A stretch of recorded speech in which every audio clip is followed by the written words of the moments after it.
Why do people fear those with aggressive attitude, but take advantage and granted of the good ones? Welcome to Magician Recaps Explains. We are recapping a 2021 blockbuster movie. Let's dive right into it. Estella was born in the early 1950s in England, with black and white hair, which was already considered unusual, a medical condition called poliosis.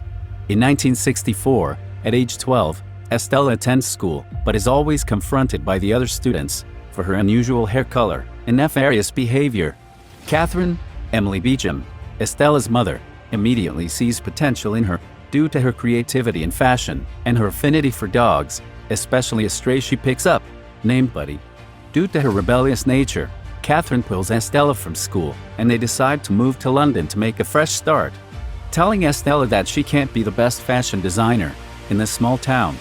Estella asks her mom why she's in her best dress, and she reveals that they need to make a stop at their friend's place for a little help. Catherine attends a party hosted by Baroness von Hellman, Emma Thompson, and tells Estella to stay in the car. Estella asks her where they are, but she insists she stays in the car. She gave her a necklace to keep it before leaving. However, Estella ends up chasing Buddy and runs afoul of the Baroness' ferocious Dalmatians. As she runs outside, she sees Catherine speaking to the Baroness, and the Dalmatians end up running Catherine over a landing and off a cliff to her death. Believing that she killed her mother, Estella takes Buddy and flees into the city, though not before losing her mother's important necklace. Estella slept outside the streets of London that night and is found by two street urchins named Jasper and Horace, as well as their one-eyed dog, Wink. Estella runs into a fight with Horace, who told her to go back to her family. But Jasper says that she doesn't have a family. Suddenly, the boys are chased by cops, and Estella has no choice than to also follow them. They realize that she followed them. Horace is not happy about the decision, but Jasper insists they take her in after Estella reveals to them that her mother is dead. They reluctantly invite her to stay with them, but Estella says she just wants to be a fashion designer but not a thief. Jasper motivates her, and she dyes her hair red to hide her identity. 10 years later, in 1974, the adult Estella, Emma Stone, Jasper Joel Fry, and Horace, Paul Walter Hauser, make a living as petty thieves and pickpockets to make ends meet, while Estella continues making designs for extravagant clothing at the local stores on Savile Row. For her 22nd birthday, Jasper and Horace get her an entry-level job as a janitor for a Liberty fashion store. It was almost a dream come true for her. She visits and promises her mom that she's going to make her proud as a fashion designer. However, her manager continues to belittle her as she tries to make suggestions that are swiftly ignored. While staying late one night, a drunk and intoxicated Estella fixes one of the window displays and accidentally slept over. In the morning, the manager drags her out. Suddenly, the Baroness arrives and sees the window display. Being impressed, she hires Estella to join her elite team of clothing designers. To expand her creativity, Estella also befriends the owner of a vintage clothing store named Artie, John McCree, who admires her taste and fashion. Estella rises in the ranks. After she impresses the Baroness with an outstanding design clothing, she acts as a supervisor of sorts for the Baroness. But one faithful day, she sees her necklace being worn by the Baroness and hears the Baroness claims that it was previously stolen from her. Estella resorts to getting Jasper and Horace to help her steal the necklace, and they plan the attack. Estella, wearing her natural hair color and adopting the guise of Cruella, crashes the Baroness party, while Jasper and Horace try to steal the necklace. However, the Baroness is wearing it, and Horace is caught by the guards. Jasper releases rats to distract the partygoers. As the Baroness uses a dog whistle to command her Dalmatians, Estella comes to the realization that she used the same whistle to direct her dogs to kill Catherine.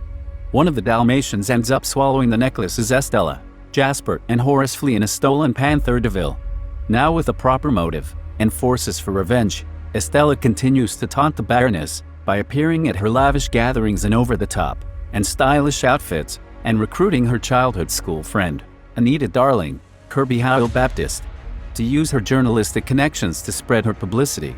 Jasper and Horace begin to feel abused by Cruella, but continue to help her. The Baroness, growing more and more angered at Cruella, fires her lawyer, Roger K. von Novak, after he states that they can't take any legal actions against Cruella, and returns to his side work as a pianist. Estella continues her taunting by kidnapping the Baroness Dalmatians, until one of them gives up the necklace. All these while, the Baroness doesn't know that Estella is Cruella. So she still works for her to discover every move she makes. Estella makes a stunning design for the Baroness, and she invites her for a dinner. The Baroness takes the credit for herself, but Estella laughs and says that she rather has to get the credit for creating her signature piece. The Baroness suggests they have to get rid of Cruella. Estella asks if she makes her jealous, and the Baroness admits Cruella's high sense of fashion. That night, Jasper and Horace attempts to steal from the Baroness' showroom. The next morning, the Baroness, feeling insecure, moves all her designs into her vault, claiming Cruella wants to steal her works. In the evening, Jasper goes to Estella to show their uncomfortableness of helping Cruella, and Estella makes it clear to him that Cruella makes things done, whilst Estella does not. Jasper felt bad, but says nothing. Estella's schemes get more daring, as she has Artie create more outfits. She crashes the Baroness party, and together with Jasper, Horace and Artie, they put on a fashion show in the Regent's Park. The Baroness calls police on her, and finally figures out that Cruella is Estella. She finds her hideout, and captures Jasper and Horace. Estella is tied up, as she burns the place to the ground, while Jasper and Horace are arrested, and blamed for her death. It's spread across the world that Cruella is dead, but the Baroness is not too sure, since Estella's remains was not found. Meanwhile, Estella is rescued by John, Mark Strong, the Baroness' valet, who had managed to secure the necklace, which is a key to a box containing Estella's birth records. Estella finds out she is actually the Baroness' daughter. Being vain, the Baroness was disappointed with her pregnancy and asked that Estella be gotten rid of. Her husband, the Baron, died of grief, believing the baby, Estella, had died. John had the baby be taken by Catherine, who worked for the Baroness as her personal maid and raised her in secret. Angered over being lied to, Estella eventually makes peace with the truth by announcing her intent to avenge Catherine by defeating the Baroness and finally adopting the name Cruella. Cruella breaks out Jasper and Horace from jail and apologizes for not giving them credit, while also recruiting Artie for one final scheme. They trick the Baroness guests into wearing Cruella wigs and break into her party, where Cruella, adopting her Estella appearance for one final time, has the Baroness come out to see her and reveals that she knows everything. The Baroness feigns being happy to reunite with her and approaches for a hug. John, Artie, Jasper, and Horace have the guests go outside, where they witness the Baroness shoving Estella off the landing and over the cliff. The police, having arrived, thanks to Cruella, come and arrest the Baroness. Cruella uses a parachute as she fell, and returns to witness the Baroness being taken away. Now, having adopted the full name of Cruella de Vil, she acquires Hellman Hall, shortening it to Hell Hall, and takes her rightful place as the iconic villain. In a mid-credit scene, Cruella delivers 2 Dalmatian puppies, named Pongo and Perdita, to Roger and Anita, respectively, thus setting the stage for the 101 Dalmatian story. Admiring her name, Roger begins to write the song, Cruella de Vil, as a tribute to her. This is all for this blockbuster movie. Just like and subscribe to our channel for more interesting movies.